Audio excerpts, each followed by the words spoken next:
right, hello everyone. Got this Caldwell, the Rock shooting rest. I was looking to get a rest and I went through and looked at all the different styles, and I found to be this one is going to be the best use for the value. There's going to be a link in the description if you want to order one of these to where I found the best price. Very reasonable price. Shipping, I got it from Amazon. It was cheaper than Midway or Walmart or anybody else. They have a really good price on this right now. A couple notes here. When I was reading the YouTube, or when I was reading the Amazon reviews, explained about the shape of this front. This is the front rest. These do come filled with from the factory with plastic pellets, metal parts. These are like cast iron. This base is pretty nice. It's all cast iron. This is coated, but it looks like they did a good job getting the coating out. There's a nut up here.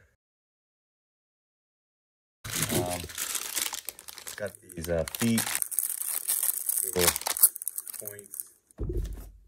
Looks like that. And then this pad has Velcro on the other side, and there's slots to get that in. And then it's got these ears that adjust the tension. However, this marginally adjusts, maybe ½ an inch. So far, everything's coming together really well. You can see these, it's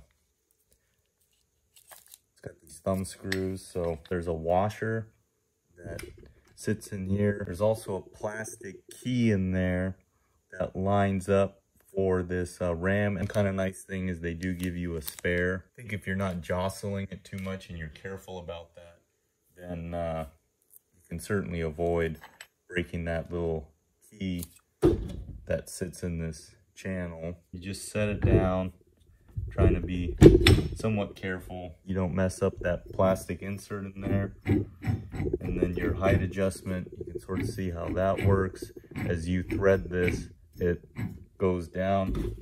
There's also a front rest. This will work for everything, but it is adjustable in and out. And the picture they have of that is, you can see right there, it's just sitting. So one thing I did notice, these, where they grooved this was kind of sharp. I just hit it for 30 seconds on each side with some sandpaper just to keep that plastic from being chewed up. Take it, sit it in the groove,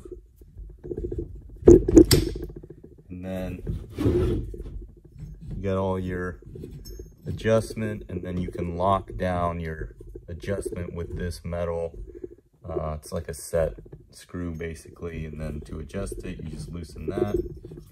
You'll notice there is some wobble, but once you get this set screw tightened, that disappears. So one thing I'm noticing here on the Max, if you go too far on the height adjustment, that little plastic tab won't engage correctly. So it's maybe a ½ inch or so.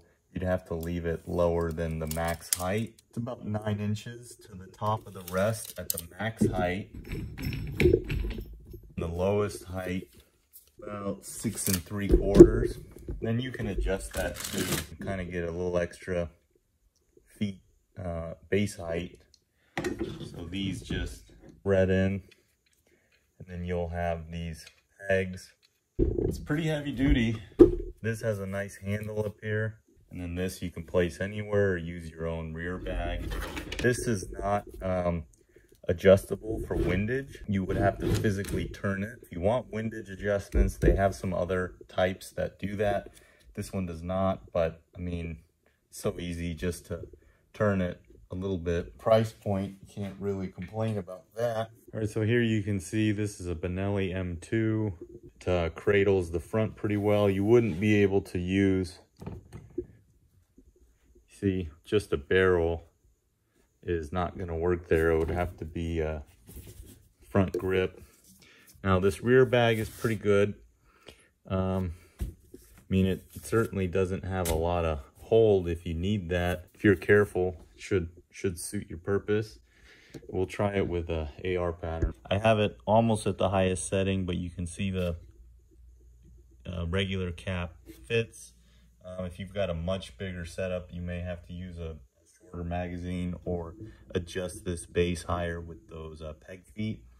Another thing here, like this has a sling attachment on the bottom of this stock. Well, you can sort of turn this to get some support. Some other rear bags, I mean, you can use a backpack sandbag. There's a couple different ways to run it, bayonet lug, or you can go right onto the hand guard. On the hand guard, I'm not getting any interference. The other thing you can do is just turn this around. Push this front support down.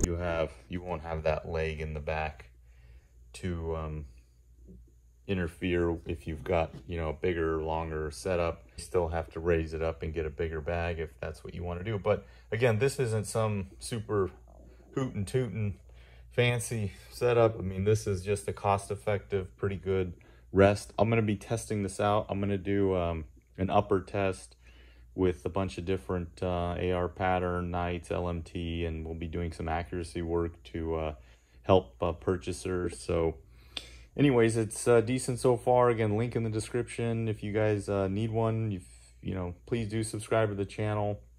We'll be doing some more testing with this. And again, like I said, we're going to be testing a bunch of uppers.